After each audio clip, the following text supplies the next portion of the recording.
Yo, yo, yo, yo, yo, yo, yo, yo, yo. You rocking with the freshest, the Kruze review on 4 I Fly and TP. Yeah. Back with another crash and burn, man. It's been a minute. Yeah, man. We got some hot topics, man. It's been a while, you know. Yeah. It's been a little minute. As y'all can see, we got company today. Yeah, you know, we got special guests. Yeah, I'm on daddy duties today, so you know what I'm saying. Pardon, you know, the company. You know what I'm saying. Yeah, so. You know what? Yeah, well, we actually in good space, cause okay. Let's go ahead. Yeah, so we gonna start this off. We gonna kick this off with this topic. It's a topic that we visited probably about 2 years ago, but recently it came back up, and I wanted to dive a little deeper into this topic, excuse me, because there's more information that came out recently. Let's talk about this Ali versus Nelly beef, man. I don't know if you watched the interview. I didn't finish it. I did not finish it, but I did start it off, and kind of, I think I stopped it right before they started talking about it. But I watched it was an interview before this one, wasn't it? Yeah. Ali did one with Beehive. Yeah, I think I watched that one. That was that. Yeah. Yeah, absolutely. Yep. Yeah, he done one with Beehive. Yep.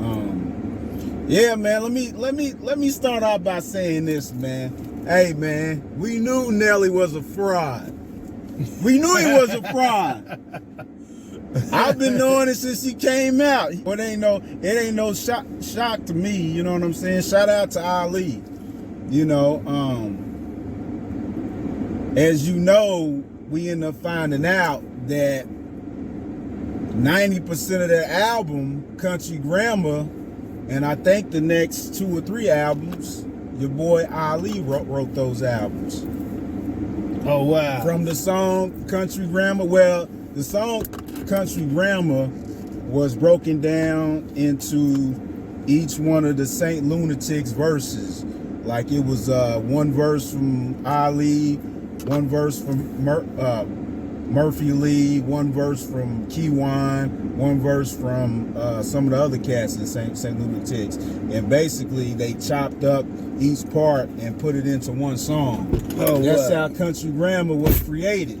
Okay, so yeah, if I'm not mistaken, Ali and Keywan are cousins, right? It's either him or Nelly are cousins, but I think you might be right. I think Ali and Keywan are cousins. You know what I'm saying? But in that interview, he broke down a lot of that music that they had put out. Ali was writing them verses. Yeah, you know what I'm saying? Like he would come up with part. Maybe the first on some songs, like going into maybe the second, maybe the third album, he would come up with maybe a 16, then Ali would finish out the track. Okay. You know what I'm saying? Okay. So the artist we see Nelly become is not the artist that he was back in 1993. Absolutely. So because they formulated that group, I believe Ali said was back in 1993. Right. You know what I'm saying? So when he doing "Let Me In There," that was our Ali. You know what I'm saying? When he did the "Give Me What You Got" record, which was set off everything, he wasn't rapping like that. You know, and if you notice, and I always notice this about Nelly too, Nelly could never spit a regular verse without harmonizing. Give me one verse that Nelly ever spit without harmonizing. He probably can't do it, because I ain't never heard of a verse without harmonizing from Nelly. Because he's not that type of rapper. I kind of heard of the verse. You talking about Grills? Nope. Nah, he did. He's harmonizing on that. Nah, he's What's harmonizing on that. Nah, I think the verse that I remember most of him not harmonizing when he tried to get a KRS. What he was still doing it. You talking about I am number one? I am number one. That ain't it. Nah, it's another. He did another record at KRS. I can't. Ali wrote that song too. You know that? I bet he did. I bet he wrote that song too. Yeah, I bet he did. Now that you saying all of this, I'm gonna have to dig into the interview. Yeah, you're gonna have to watch the full interview, man, because it's a lot of shocking information that came out with that particular interview. Like, you know, Ali wanted to basically kind of step away from it, be like, hey man, you don't need me, you know. Yeah. Let me, because it was a lot of shady business going on toward the end, really from the very beginning. But, you know, Nelly will always say, you know, come on, big bro, you know, I need you, man, I need you, you know. You know, you good. He's like, man, you don't need me, man. Let me go over here and, you know, get me a job somewhere. You know, I'm straight. You know what I'm saying? And, you know, he kept on stringing Ali, you know, along. And that's why Ali never received any writing credits to those particular albums, because his initial, I guess, idea was for the whole group to get put on. It wasn't for, you know, the Nelly thing came from Kruze B. Okay. You know, Kruze B and Garland is the one that Nelly got with to form Dirty E&T.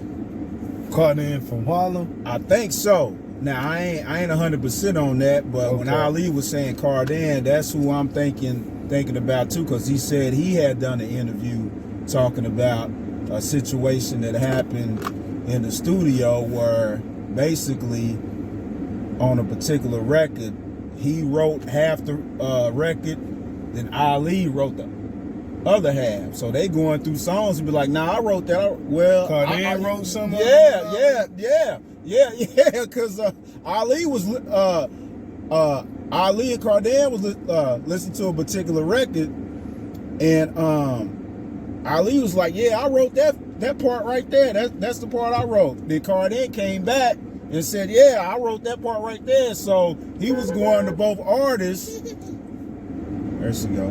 Yeah. He was going to both artists and getting material and putting it together.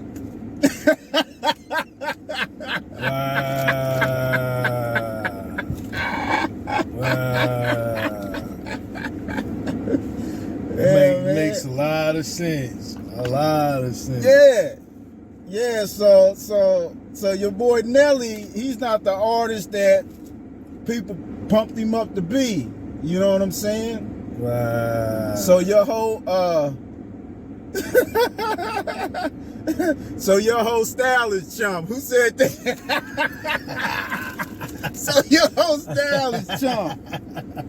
Wow. So your whole style is chump, man. Wow. But I know you haven't seen a full-fledged interview. Yeah, so I definitely got to dig into it more, but it makes a lot of sense, you know. It makes a lot of sense, you know, now that saying something. That's just some of the facts of the situation with the St. Lunatics. Like, I think I mentioned there was a situation where a management company came to Ali and told him if he signed with that particular company, that management company will give him a percentage of the management for Nelly. So that way, Nelly wouldn't have to pay Ali anymore. Okay. He would get it directly from the management company.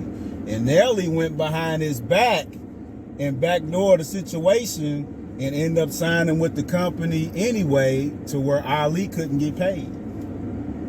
Wow, that makes a lot of sense. Yeah, just doing a bunch of grimy, underhanded stuff, man. So Wow. That's probably why, you know, the situation with Chingy and Jaquan, all of that was tied in. Wow.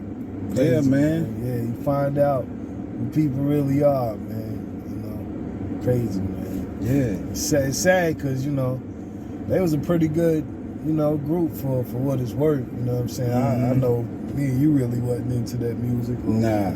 But I mean, you know, St. Louis has a pretty big following now as far as hip hop goes. You know,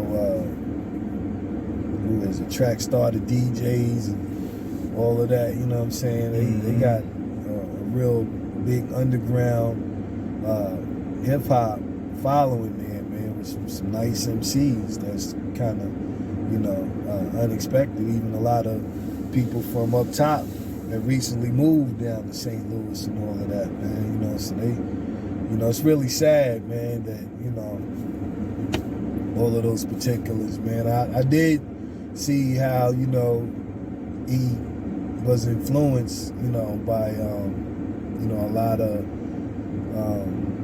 older hip-hop groups and MCs. I did hear that part, you know what I'm saying? How he knows his hip-hop. Yeah. Or whatever, you know, so it makes a lot of sense, you know, in his background and how he went to Morris Brown and was around Professor Griff. He signed to Professor Griff. Actually, he signed with him. Yeah, and I heard him say he went to school with Big Gip and all of that, you know, so yeah, man, it makes a lot of sense, you know, when you take the time to really listen to somebody's story. It all comes together, but, you know, yeah, man, it's just, it's messed up all around, you know what I'm saying? But hopefully, I don't know, man, with, you know, some time and space and listeners here, hopefully, man, they can get it together, man, you know, because they had a pretty good run together. I will say that. Yeah. You know what I'm saying? Yeah, straight up. Well, we're gonna send the RIP shout out. Back to the 80s is the same old thing. Back to the 80s is the same old thing. Big gold chain on my neck, call me day to day. Big gold chain on my neck, call me day to day. From G Kush with a cold 45, man. From G Kush with a cold 45. On time with the game, so I'm back to the 80s, man. Crip walking in the driveway, sipping on a cold 45 today. Lolos hopping up and down the blocks. Freeway Ricky slanging rocks. Hey, man, rest in peace to Little Sody, man. You know, I just found this out, man, and I remember Little Sody from back in the day with Jeezy, but I never really listened to his music until recently. And I'm like, man, this was a very slept on West Coast artist on the come up. You know what I'm saying? And I don't know if anybody heard this particular record. It's called Back to the 80s. Gold chain on my neck like day to day. 3 hang off of my chain, that's for the game. 4 West, that's what I bang, it's on both feet. 2-1, that's what I rep, that's on the set. We get back to the 80s in that 85 vet. 2 loped out G's on the road for a check. I'm cool, Modi, and I can't go wealthy. Dougie Fresh, he go hard, my feeling fresh. He was one of the people back when Nipsey had passed away, that came together when it was the 60s, the A&rs, and some other gangs came together and did that walk. You know what I'm saying? Because back when Nipsey was alive and he was, you know, doing his thing, you know, they had a little beef, but, you know, that kind of stemmed from the hood situation because Nipsey's from the 60s and Little Sody is from the A&rs. Okay. You know what I'm saying? So when he passed away, he set all that aside and they was able to squash the beef and squash a little bit of the gang tension because that's one of the biggest situations that happened way back. I believe it happened way back in the 70s. You know, that war between the 60s and the 80s trades, man. So I just want to bring highlight to Little Sody, man. Yeah. You know, like I said myself, man, right before he passed, I had seen an interview and seen some music on it. I was like, damn, I ain't never heard of this. You know, he got another song I play at the end, but he had some pretty dope, real West Coast music, man. That was definitely needed. You know what I'm saying? And it's sad that he tragically passed away. Mm-hmm. You know, he didn't get murdered though. He died in a car accident. Wow. Which is, you know, that don't make it better, but you know, at least it wasn't by the hand of of a gun or anything like that. So unfortunate, man. Yeah, unfortunate. So rest in peace to Lil Sody, man. Yeah. So I want to continue in the same mode. I got a couple of topics in the same kind of vein, man, but this is what everybody's been talking about. Now, this is something recent too that has been heating up on the internet. Let's talk about this Fat Joe and TA situation, man. You know about that? I don't know too much about it. Yeah. I know you mentioned it. You haven't seen any other videos of the TA? No, I haven't. Man, he didn't drop some heavy. So I walk, Joe's door is open. As I go in, I see the two bone ranchers eating his cooling out. His cooling means ass. And rim blasting it with the tip of their fingers. So he looked at me like, and this nigga Joe was trotched over on the bed like a champion, like it's nothing. You feel what I'm saying? So I'm like to man, when I heard that, man, I was like, oh man. But you know, that's not the main thing that was messed up, I guess, toward him. That's not what he's mad about. He's mad about because Joe promised him to pay him and he ain't ever do it. He kept stringing him along just like Ali. Mm-hmm. You know what I'm saying? That was somebody that held Joe down, wrote for Joe on several occasions, and Joe ain't ever really, you know, give him that money. Yeah. He said he went on tour with him at one point, and I believe he said that Joe was giving him $250 a show. Oh wow. I mean, crazy, man. You know, I mean, you know, this is somebody that you call your brother that's been around you. He said, TA said that he lived with Joe at 3 different locations. Like, you know, with his family. Like, he was around his wife, daughter, sons and everything. You know what I'm saying? He was like, man, I was around them. You know, his wife was like my sister. I ain't ever tried to, you know, do nothing. That you know, they was like family. You know what I'm saying? And yeah, once you hear the rest of the story, bro, you're gonna be like, you know, you're gonna look at Fat Joe, because to me, I started looking at Fat Joe a little bit differently. Wow. And you know, Fat Joe was, you know, back then he was one of those, you know, artists that I liked, you know. Yeah. Outside of, you know, Pun, the whole Terror Squad when they was doing their thing, but yeah, man, you know, how you feel? How you feel about it? That's wild. That's all I got to say, man. You haven't seen the interview, man. Yeah. And once you sit down and watch, the full interview ain't basically just trying to expose. He's basically talking about his story and certain things that happened during the course of him being around Fat Joe and Terror Squad, man. And okay. yeah, man, it was it's crazy, bro. Okay. Yeah. Wow. So I got this other one too, an old one, but it's coming back to light again. Let's talk about this situation with Mack 10 and Ice Cube.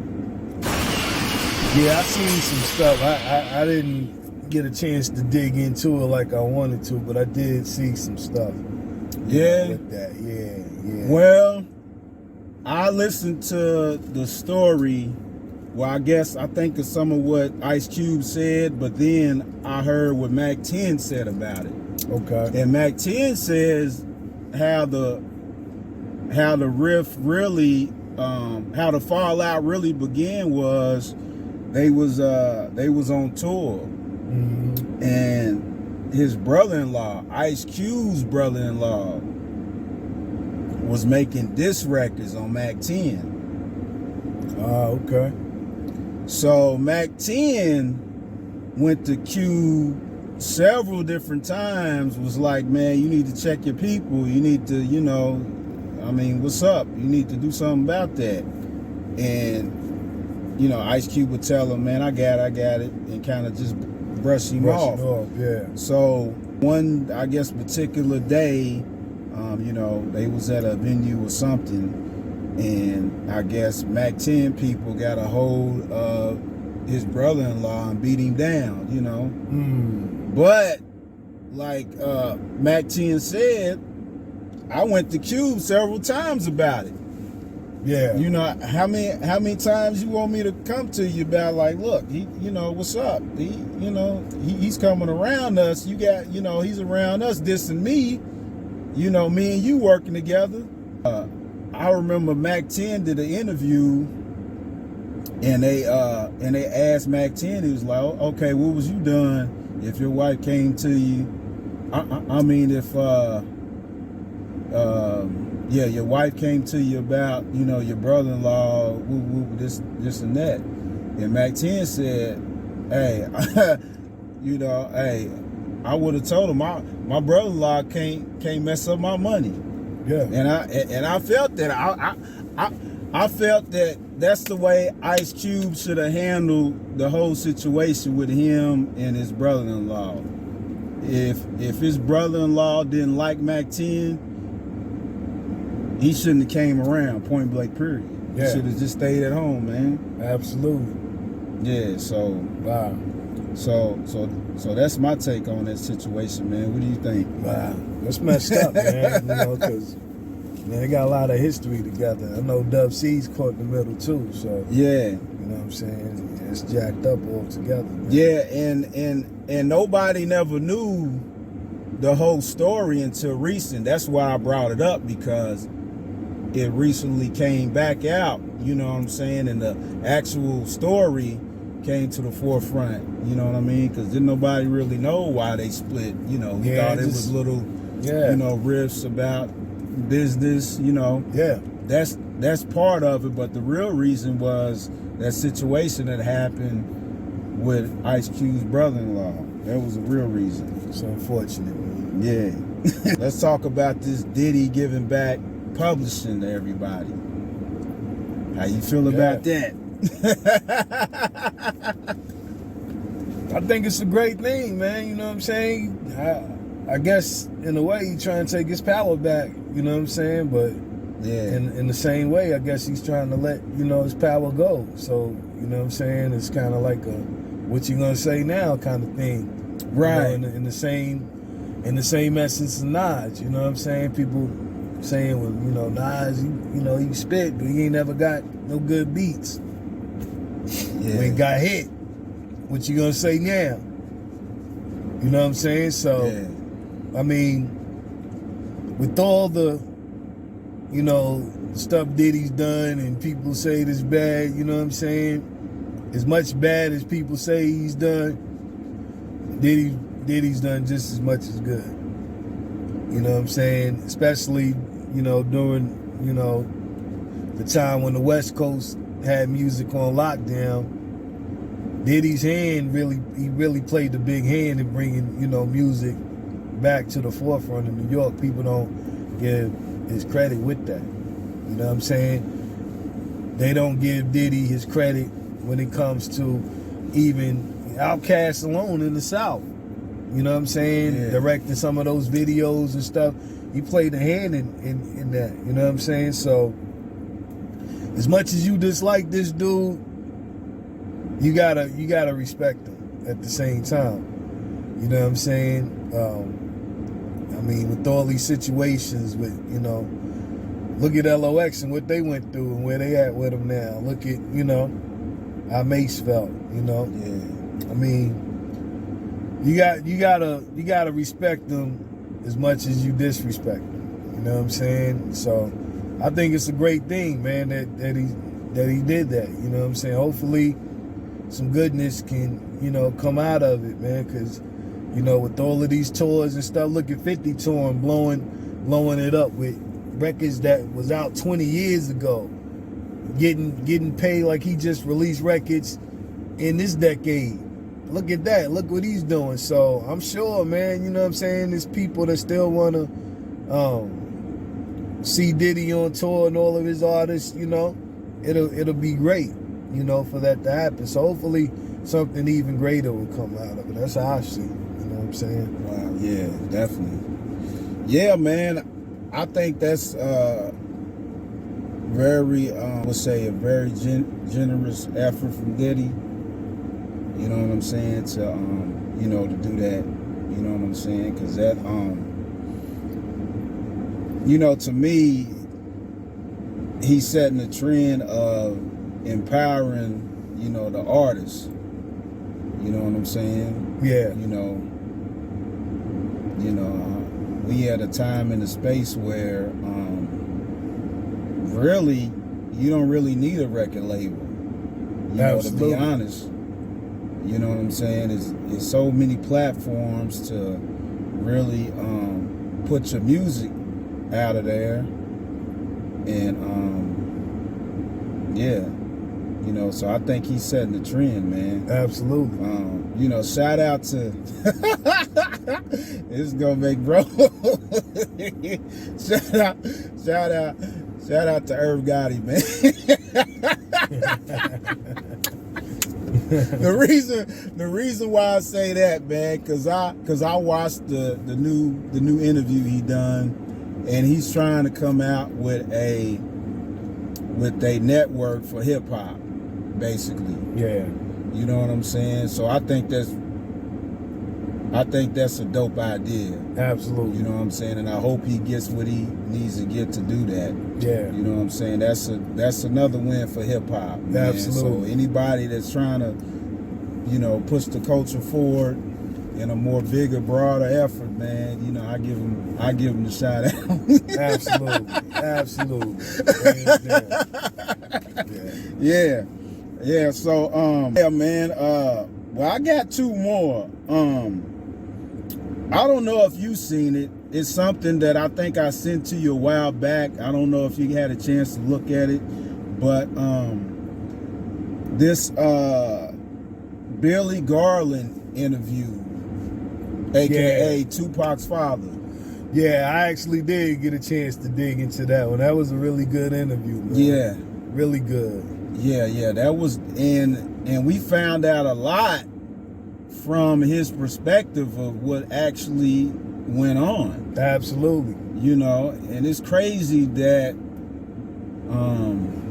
it took us this long to really find out the actual, to me, I don't think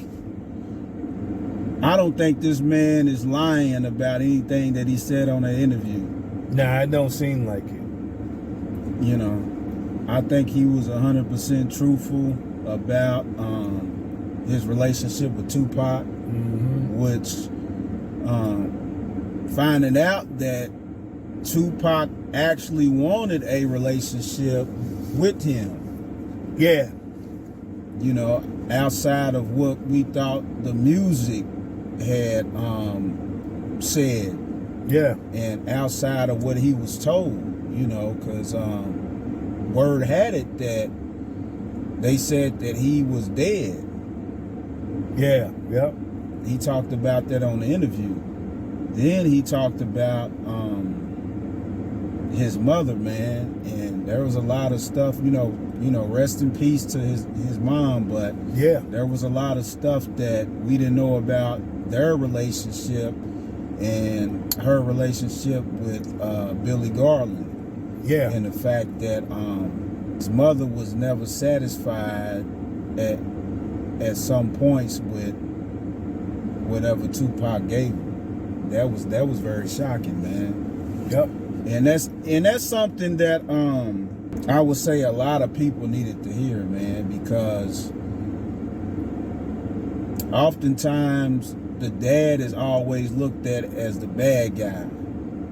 Yeah. A lot. But then they'll put this whole stigma on, the mother, like the mother is just this gracious, godly person, and flawless, but in a lot of cases that's not true. Absolutely not. And I'm glad that he finally came out with that interview and spoke on that, and put out that that different information, man. And I wish that he could have been around Tupac more than what he was. You know what I'm saying? Because I think if he was around him more than what he was, he'd probably still be alive today. Yeah, probably so. Yeah, you know absolutely. what I'm saying? Some of the decisions that Tupac made, especially during that Las Vegas situation, that that probably would have went the other way. But who knows to say, man. Absolutely. What you gotta say about it? Yeah, man, it hit home for me, man, because I had a lot of similarities to that interview, man. With growing up and me and my father or whatever, man. I missed a lot of years growing up, being close to my dad, and kind of making him out to be the enemy of things. And it wasn't until I turned to be a grown man and got a chance to sit down with him to understand, and it was after the fact of me becoming a dad, you know what I'm saying? So once we got a chance to sit down and chop some things up, you know what I'm saying, I totally understood where he come from. You know what I'm saying? I don't I don't know how he lasted with my mother that long. I told him, because I wouldn't stay with her that long, personally. You know what I'm saying? So I mean, a lot from what he said, I related to when he was speaking about Tupac's mom and all of that. Not in the sense of saying that he was dead. I didn't deal with that, but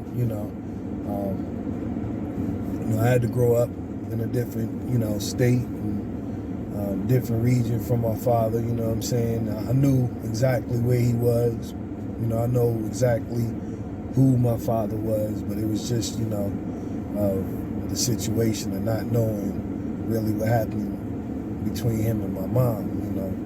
But I've heard my mom's side since the day we left.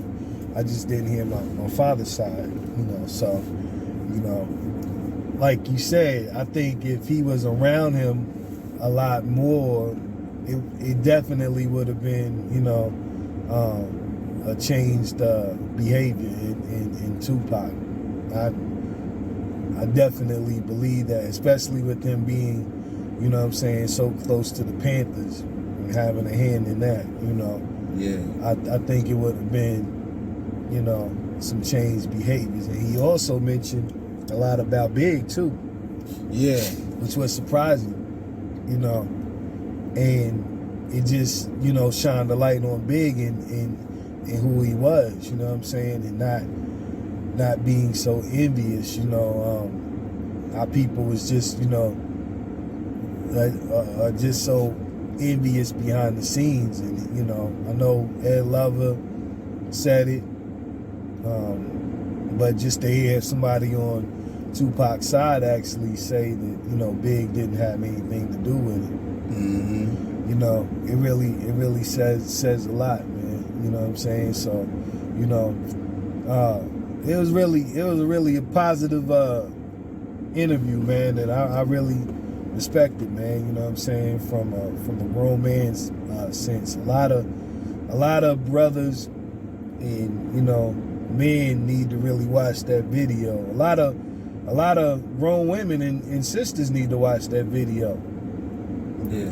You know what I'm saying? Because the one thing that I took out of it, you know, from him and his relationship with Pac and his relationship with Tupac's mom is the same thing that we get from a lot of reasons why a lot of families have problems in today. And the one thing is money.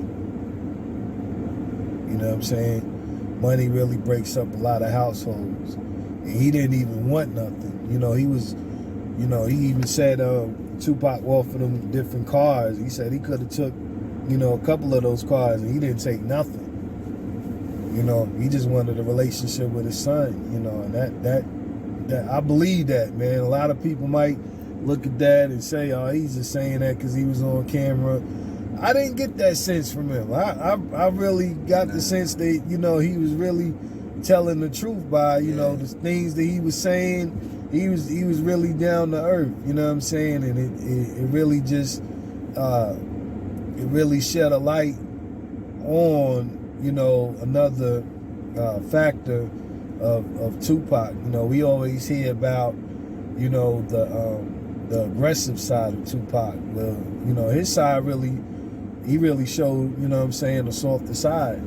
So, you know what I'm saying, that even in the movie wasn't shown too much, you know what I'm saying? Yeah, he clowned that movie. He said he didn't. He said it was the dumbest.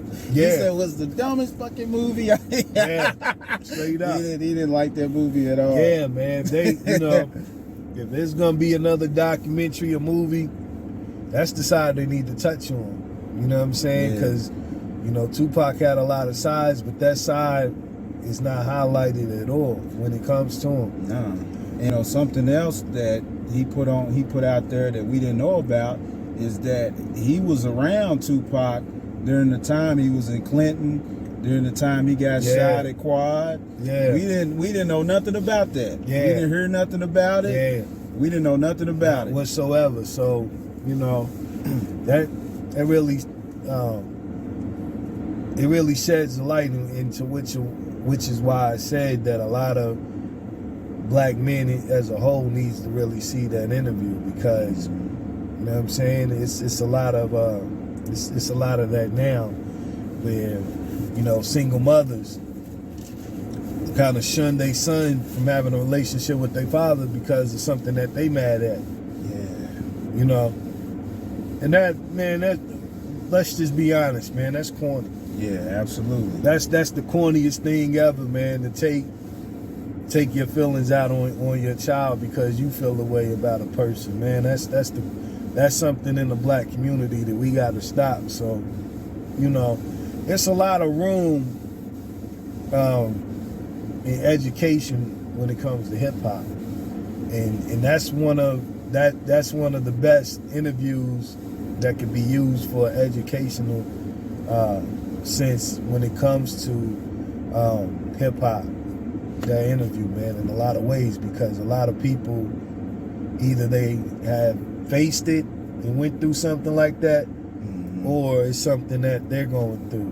You know what I'm saying? And in the end, man, you know, we as people, whether it's somebody in our family, whether it's a friend, you know what I'm saying, we all got somebody that's, you know, in that kind of connection, man. And you gotta let people know what it is, man. You know, you got a homeboy, and, you know, you familiar with his kid's mom or something like that, and you see her out, and you know that, you know, she's keeping the kid away from a man, check her.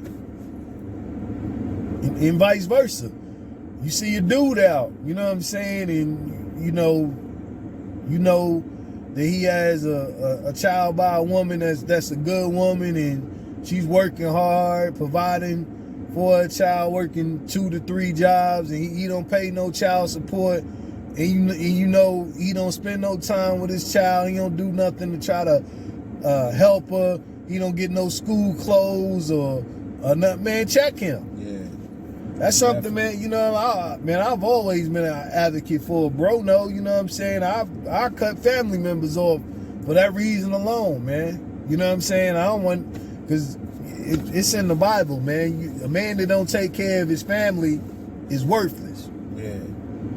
You know, but how can a man take care of his family if, you know, a woman is basically cutting them off and shunning them? You know what I'm saying? There's no way. So either way, whether it's, you know, from a man's part, whether it's from a woman's part, and there's a kid involved, man, check them. Especially if it's, you know, a parent that wants to have a relationship with that child, man, whatever you got to do to make that happen, that's everybody's responsibility. We as a community got to get back, you know, to really checking people and letting them know. You know, a lot of people, they take the mind to be like, oh, well, you know, it's none of my business and all that. No, it is your business. Mm-hmm. It is your business. Absolutely. Regardless if you blood or not.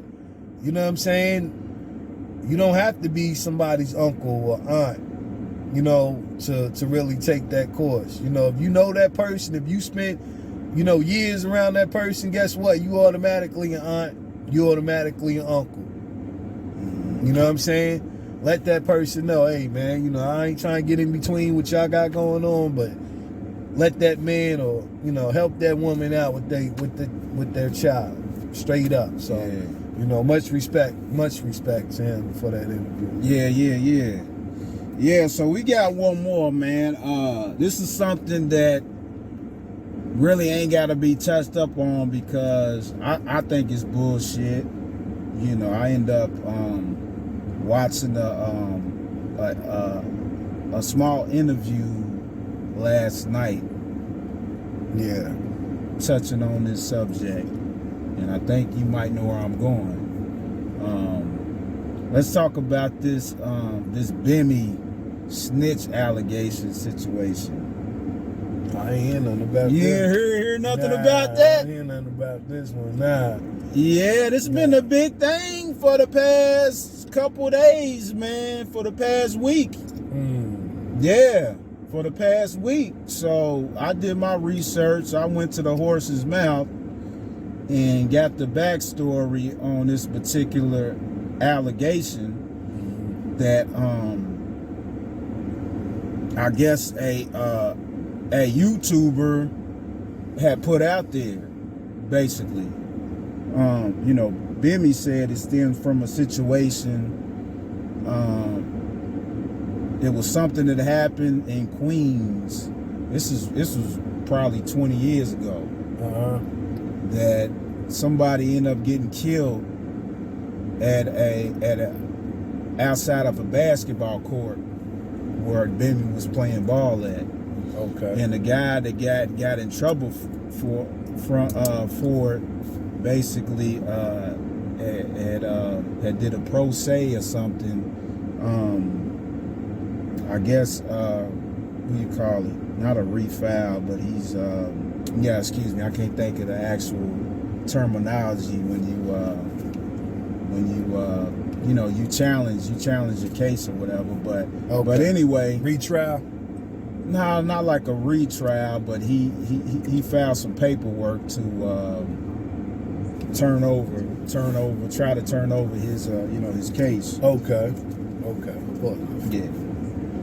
Bottom line is stemming from somebody that's still locked up, that's been in there 20 years. Yeah, man. Like, man, you go.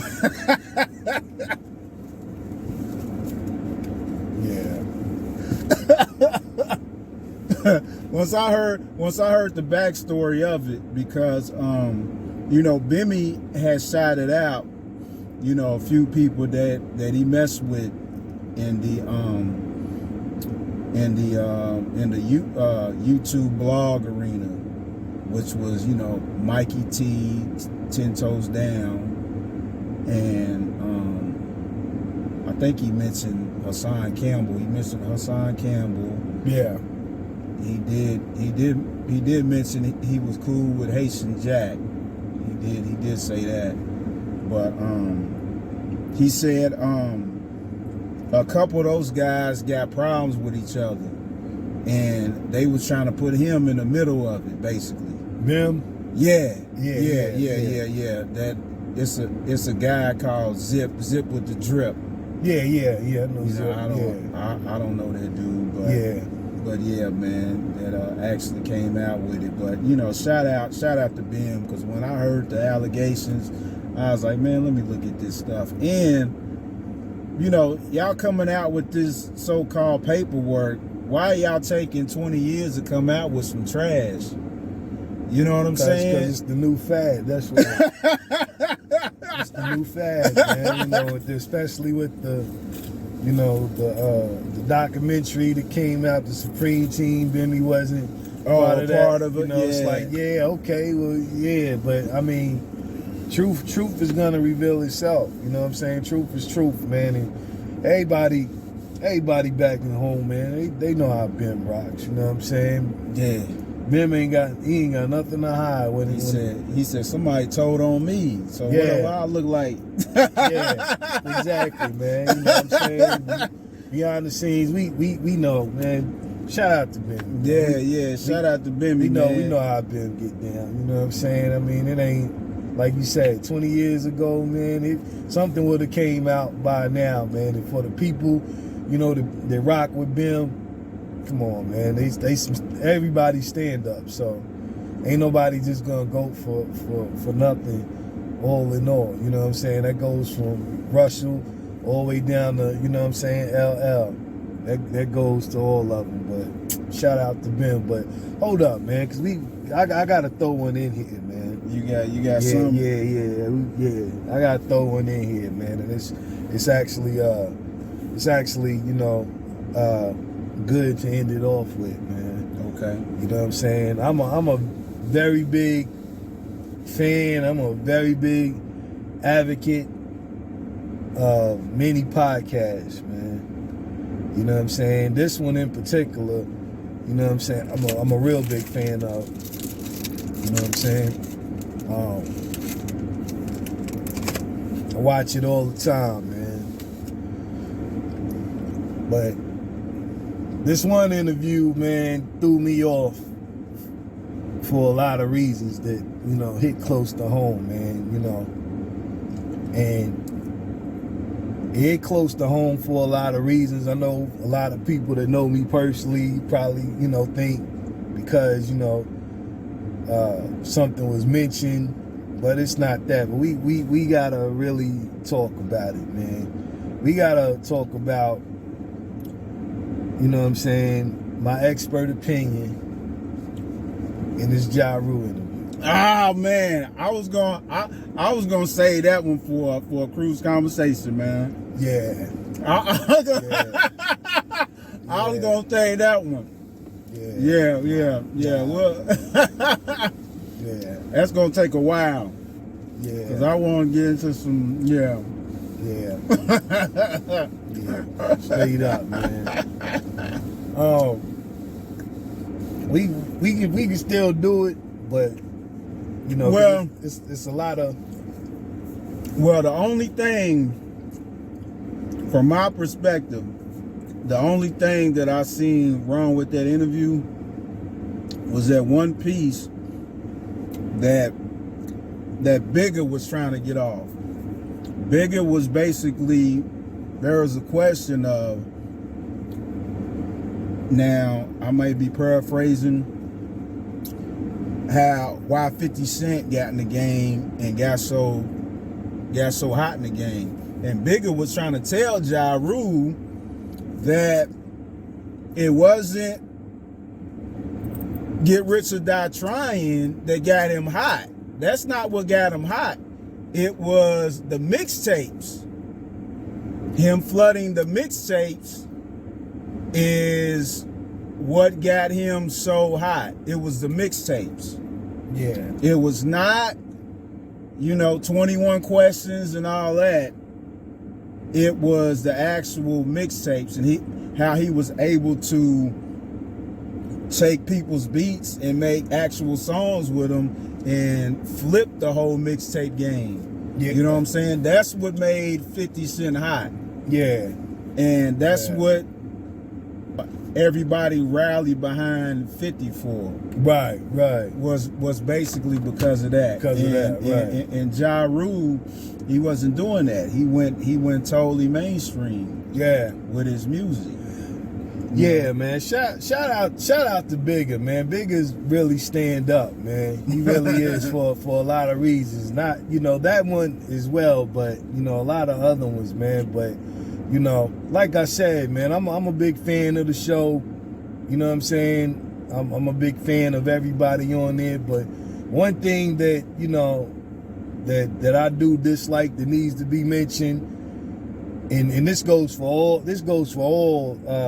you know what I'm saying, sources and podcasts and handles or whatnot, man. Hey, man, if you got a personal disdain towards, religion, keep that off of these sites, man. And what somebody believes in, because that's the wackest thing ever, man. To ask, regardless if an artist grew up a certain way, to ask them and then, kind of disdain somebody for what they believe in and how they grew up. That's the wackest thing ever. And those that know, y'all know exactly what I'm talking about, man.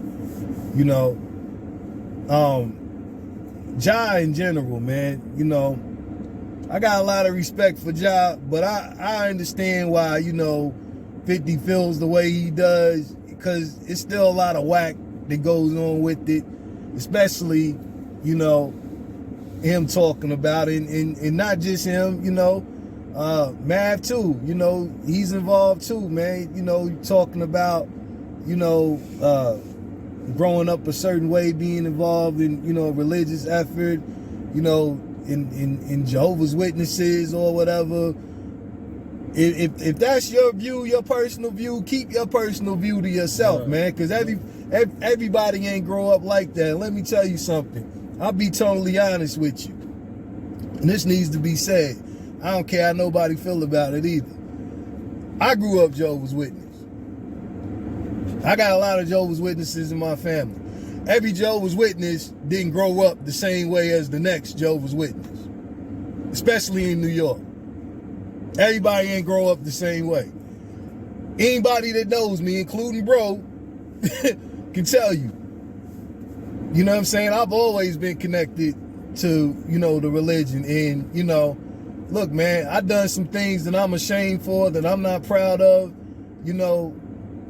When it comes to a person, I'm not highlighting anything or promoting anything, that I've done. But, man, I grew up Jehovah's Witness, and I had plenty of fist fights.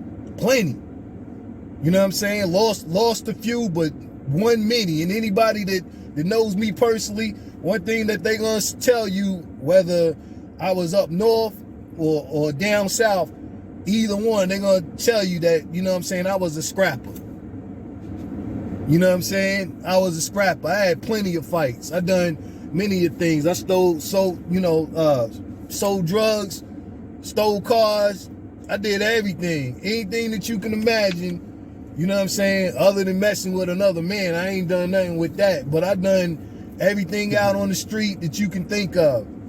You know what I'm saying? And you can ask anybody, man. You know what I'm saying? Regardless if you black, white, whatever, Jehovah's Witnesses are some of the most humblest people on earth.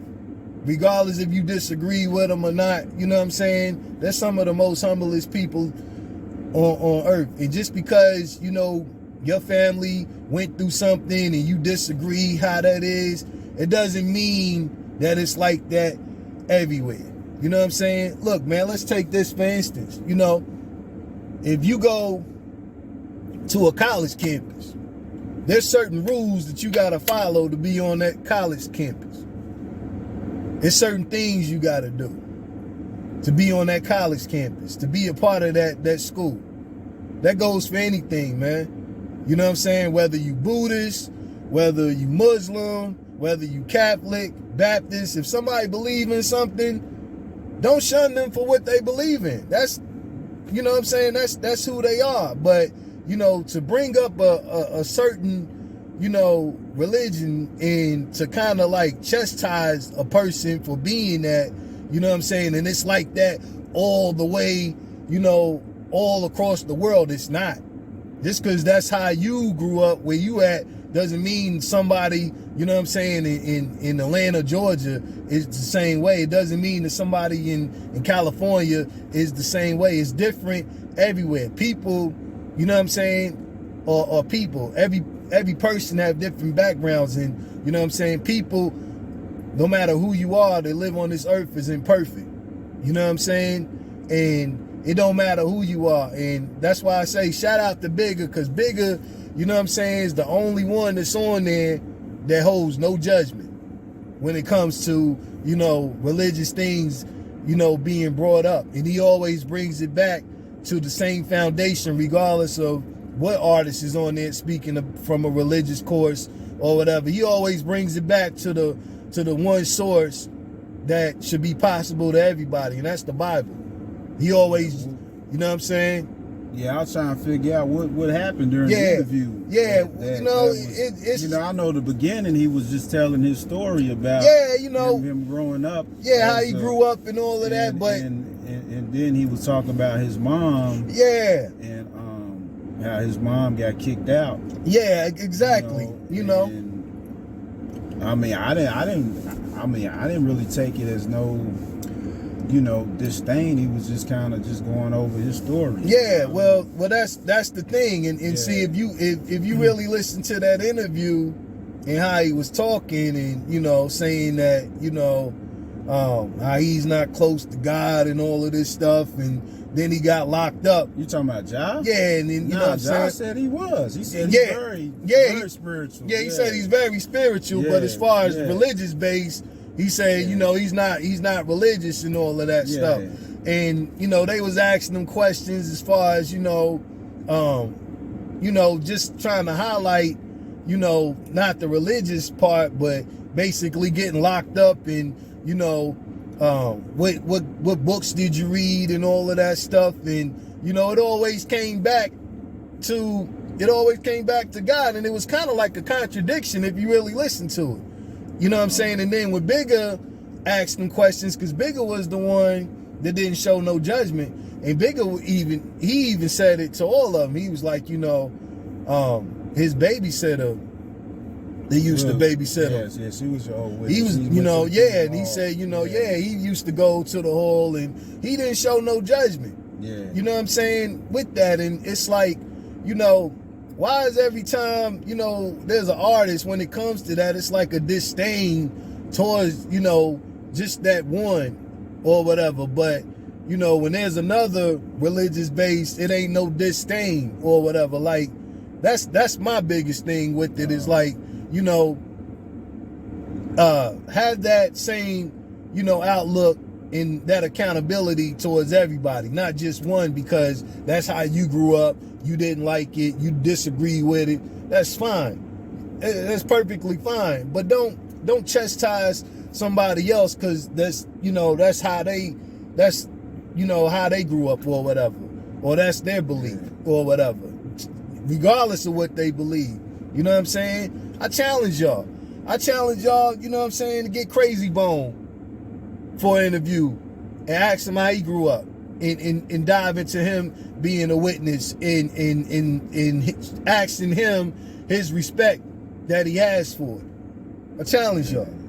You know what I'm saying? Because, like I said, man, you know, regardless of what it is somebody believes in, whether it's, you know, a black Israelite or whatever, it don't matter what somebody believes in. Let that person believe in, let them be comfortable. You know what I'm saying? It's good people in everything, regardless if a one person feels like it ain't the truth or whatever, and they're promoting this and blah, blah, blah. Don't do that, man. That's the wackest thing ever that a person can do, thinking that, you know, one religious is, they're not that, because you can't do nothing, and you can't. Look, man, like I said, I grew up Jehovah's Witness. I did everything. When I say everything, I did everything up under the sun and still woke up Sunday morning and went to the hall. You know what I'm saying? And, you know, some of the most people that's done the most for me, not even family has done more than some of the witnesses have done, you know what I'm saying, for me and my family have looked out. You know what I'm saying? So I got friends that ain't even, you know what I'm saying, get me gifts and stuff for my kids, ask me if my kids is all right. Guess what? Some of the witnesses have reached out, even when I wasn't doing what I was supposed to do, have reached out and got things for my kids, you know, for school, all of that. So what I'm saying is, man, be careful who you talk about or whatever, you know what I'm saying? Because it's good people in everything, whether Catholic, Buddhist, you know, I got some Buddhist friends, I got some Muslim friends that are good people. I don't talk about what they believe in. You know, that ain't the truth. You know? I don't know why they believe in that. Man, you ever go to a mosque and they did you like, man, that's corny.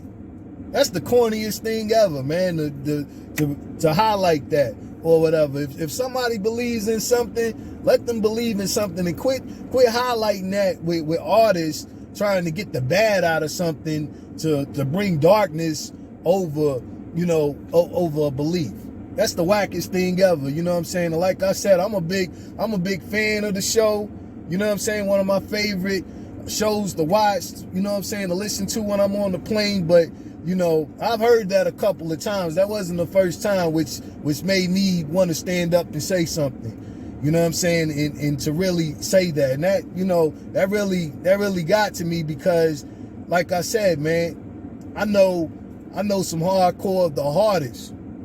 Even in New York City. You know, I know some stone cold killers, you know, they used to be killers that done changed their life for the better. You know what I'm saying? The worst of the worst. And if you really know, if people really know out there on the street, you know what I'm saying? Look, you know, even Dres from Black Sheep talked about his father, you know what I'm saying, and the change he made and became a Jehovah's Witness. That's proof right there. You know what I'm saying? Some of the hardest of the hard, you know, whether they became Jehovah's Witness, Buddhist, or Muslim, some of the hardcore killers, you know, that live on this earth believe in a higher power. Stop shunning them for that, man. You know what I'm saying? Stop chastising people for what they believe in. You know, talk about something else. You know what I'm saying? Don't highlight that and really, you know, bring a disdain over that. You know, because that's corny in what a person believes in and what they choose to put their belief in. That's the corniest of the corn. And I just wanted to say that. I had to get that out because I could see if it was just, you know, one little segment, but, you know, to keep going back and forth over and over, you know what I'm saying, in the interview over that's corny, bro. You know what I'm saying? And it took for somebody respectful like Bigger, you know, to come in and say what he said, you know, for them to understand what he was saying. You know, and they tried to argue Bigger down in the interview for what he was saying, you know, because, you know, he even said it himself. It's like a contradiction. You saying you don't believe in this, you saying you spiritual, but you going back to the points that was in the Bible. So, you know, in the end, and he made him agree to, you know, him contradicting himself. And that right there was it just highlighted whack over whackness, straight up and down. You know what I'm saying? But yeah, I had to throw that in there, man, because, you know, it needed to be said. But like I said, regardless of what any handle, with any podcast, if that's your aim of doing that, cut it out, man. Let people live the way that they live. Let people have the belief that they believe in, and, you know what I'm saying, really let them live straight up. Yeah. So yeah, that's another that was another crash and burn, man. Yeah, straight up. That was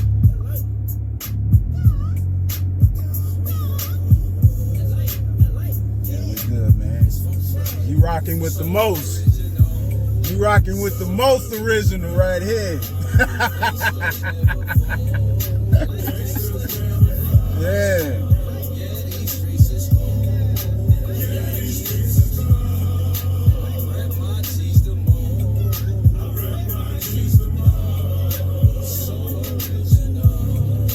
Yeah, man. Y'all stay tuned for the next review, the next Crash and Burn. Yeah. Kruze catch up. All of that. Battle of the Bangers. All that, man. You know. We out of here. Yeah, we out of here.